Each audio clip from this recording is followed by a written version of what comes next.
अस्सलाम वालेकुम। Welcome my YouTube channel. उम्मीद है आप सब खैरियत से होंगे और आपको मेरी वीडियो पसंद आ रही होंगी। आज की इस वीडियो में हम बात करेंगे टीपू सुल्तान के बारे में। टीपू सुल्तान किस तरह के शख्स थे और वो कहाँ से ताल्लुक़ रखते थे। टीपू सुल्तान 10 नवंबर 1750 को बेंगलुरु शहर के शिमाल में तकरीबन 33 किलोमीटर 21 मील शिमाल में मौजूदा बेंगलोर देही ज़िला में दियोनेली में पैदा हुए।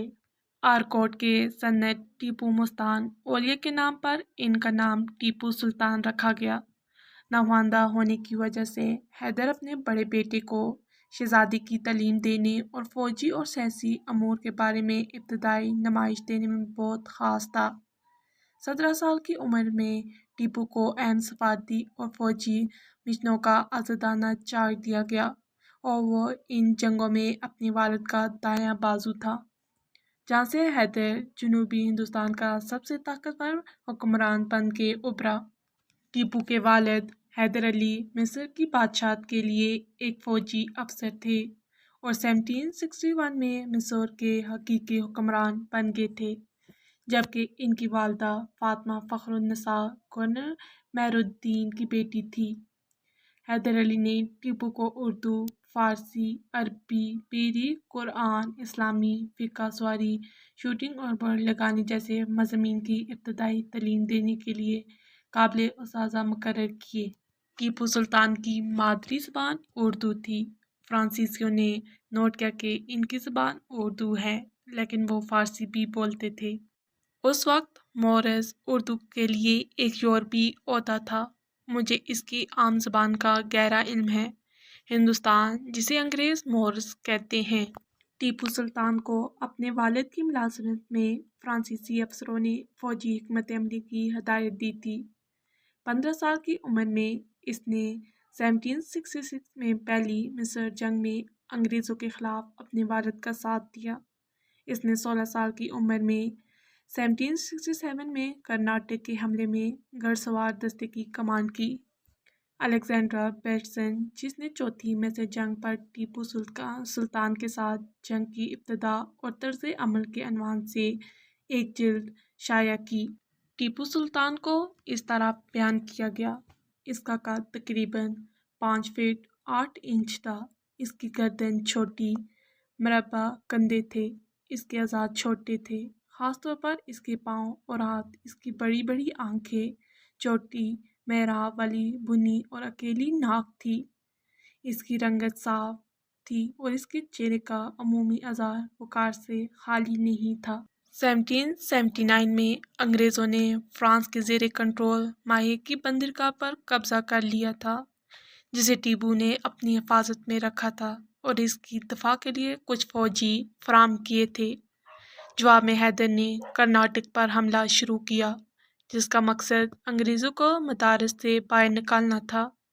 27 सितंबर 1718 में इस मुहिम के दौरान टीपू सुल्तान को हैदर अली ने 10,000 आदमियों और 18 बंदूकों के साथ कर्नल बेली को रोकने के लिए रवाना किया, जो सर हेड्रिक में शामिल होने के लिए जा रहा था। पोलिलियोर की लड़ाई में टीपू ने फैसलाकुन तौर पर बेली को शिकस्त दी। 360 यूरोपियों में से तकरीबन 200 जिंदा पकड़े गए और सिपाहियों को, जो कि तकरीबन 3800 आदमी थे, बहुत ज़्यादा जानी नुकसान उठाना पड़ा। मुनरो बेली के साथ शामिल होने के लिए एक अलहदा फोर्स के साथ जनूब की तरफ बढ़ रहा था, लेकिन शिकस्त की खबर सुनकर वो कांची पोरम के पानी के टैंक में अपना तोपखाना छोड़कर मदारस की तरफ पीछे हटने पर मजबूर हो गया। टीपू सुल्तान ने 18 फरवरी 1782 को तंजौर के करीब अनागोडी में कर्नल ब्रेथवेट को शिकस्त दी। ब्रेथवेट की अफवाज 100 यूरोपी, 300 घुड़सवार और 1400 सिपाही और 10 फील्ड टुकड़ों में पर मुश्तमिल थी। 9 आबादियाती फ़ौजों का मियारी साइज था। टीपू सुल्तान ने तमाम बंदूकें अपने कब्जे में ले ली और पूरी दस्ता को कैदी बना लिया।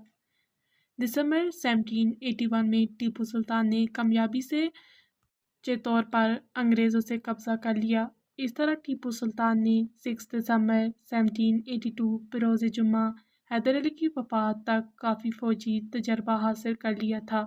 कुछ मुअर्रिखीन इसे 2 या 3 दिन बाद या इससे पहले बताते हैं। फ़ारसी में कुछ रिकॉर्ड के मुताबिक हिजरी तारीख यकम मुहर्रम 1197 है। कमरी कैलेंडर की वजह से 1 से 3 दिन तक फ़र्क हो सकता है। टीपू सुल्तान ने महसूस किया कि अंग्रेज़ हिंदुस्तान में एक नई किस्म का ख़तरा है। वो इतवार 22 दिसंबर 1782 को मिस्र का हुक्मरान बन गया।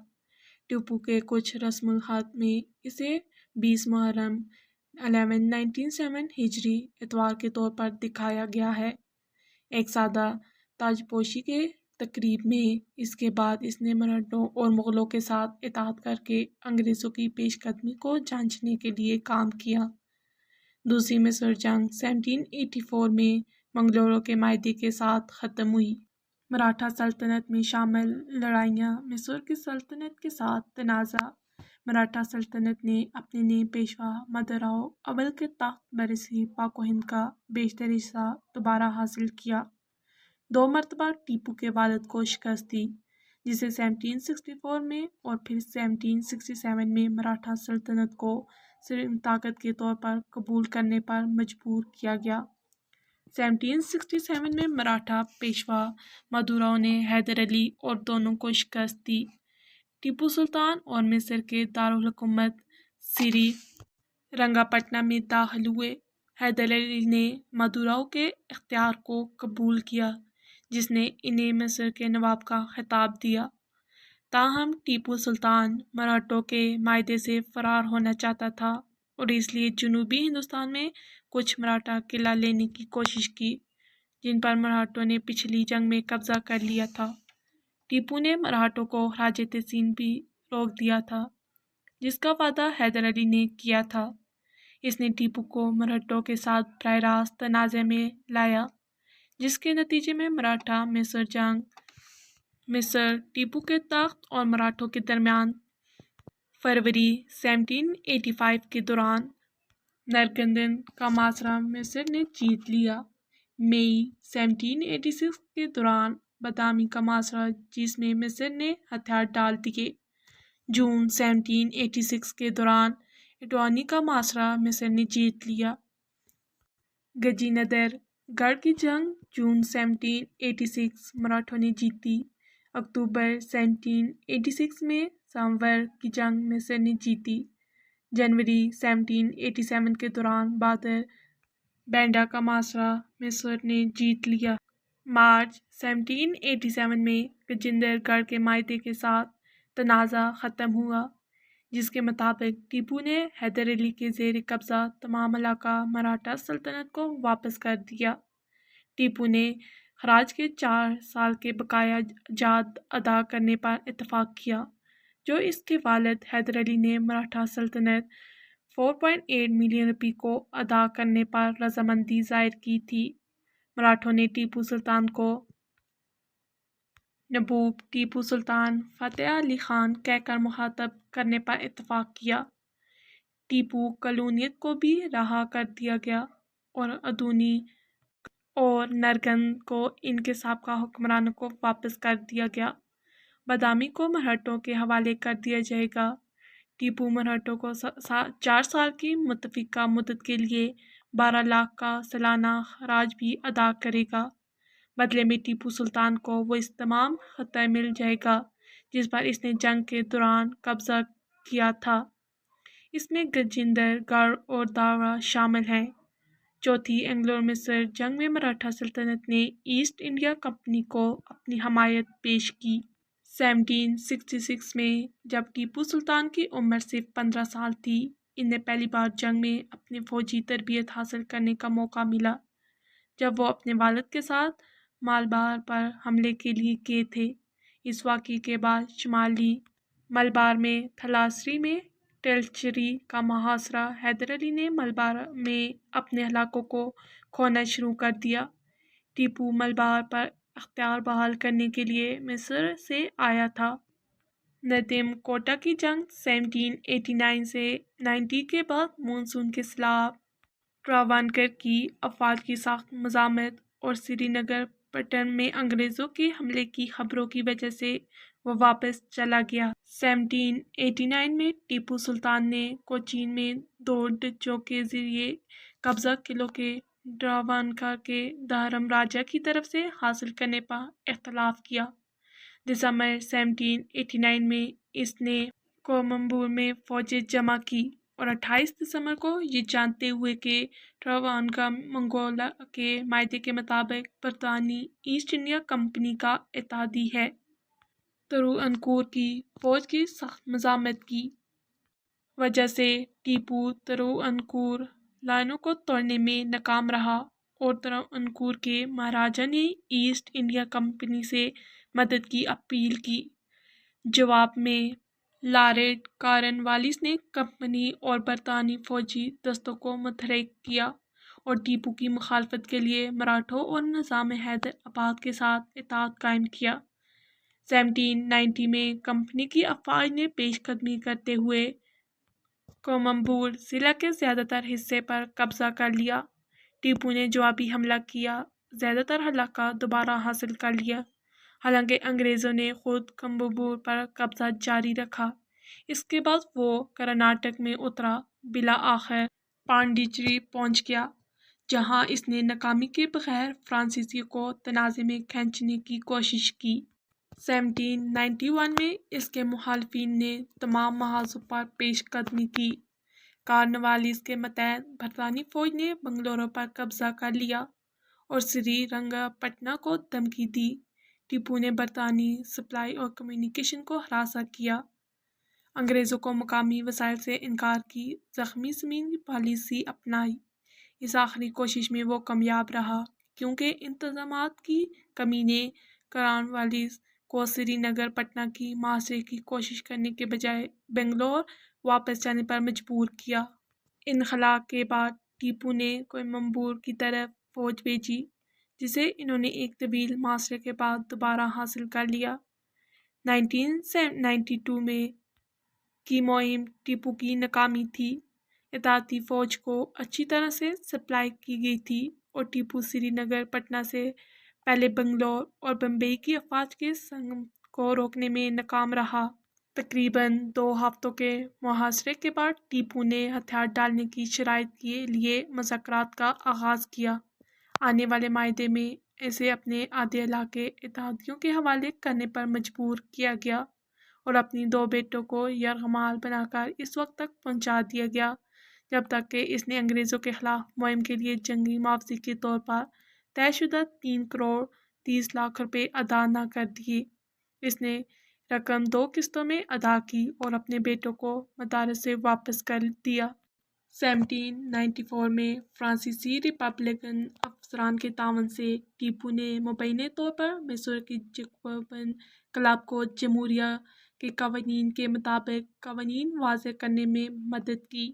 اس نے لبرٹی ٹری لگائی اور خود کو شہری ٹیپو قرار دیا۔ 2005 کے ایک مقابلے میں مورخ جین بوٹے نے دلیل دی کہ کلب کا وجود اور اس میں ٹیپو کی شمولیت کو ایسٹ انڈیا کمپنی نے ٹیپو کے خلاف برطانوی فوجی مداخلت کو جواز فراہم کرنے کے لیے گڑا تھا۔ نیپولین کے مصر پر حملے کا ایک محرک ہندوستان کے ساتھ انگریزوں کے خلاف ایک جوڑ قائم کرنا تھا۔ بوناپارٹ مشرقی وسطی میں فرانس کی موجودگی قائم کرنے کی خواہش رکھتے تھے، جس کا حتمی خواب ٹیپو صاحب کے ساتھ منسلک تھا۔ نیپولین نے فرانسیسی ڈائریکٹری کو یقین دلایا کہ جیسے ہی وہ مصر کو فتح کر لے گا، وہ ہندوستانی شہزادوں کے ساتھ تعلقات قائم کرے گا اور ان کے ساتھ مل کر انگریزوں پر ان کے مال پر حملہ کرے گا۔ مصر پر قبضہ اور قلعہ بندی کرنے کے بعد ہم ٹیپو صاحب کی فوجوں میں شامل ہونے اور انگریزوں کو بھگانے کے لیے 100 سے 15,000 آدمیوں کی ایک فوج ہندوستان بھیجیں گے۔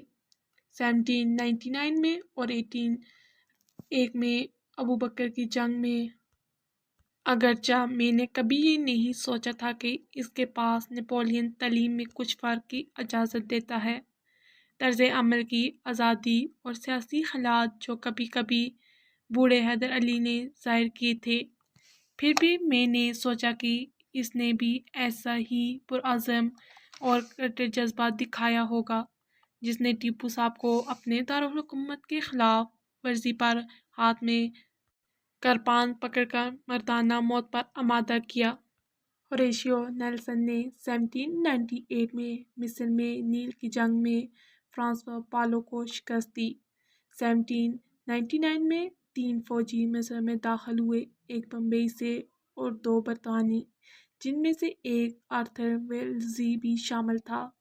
انہوں نے چوتھی مصر جنگ میں دارالحکومت سری رنگن پٹنہ کا محاصرہ کر لیا۔ برطانوی ایسٹ انڈیا کمپنی کی 60,000 سے زیادہ سپاہی تھے، تقریباً 400 یورپی، باقی ہندوستانی، جبکہ ٹیپو سلطان کی افواج کی تعداد صرف 30,000 تھی۔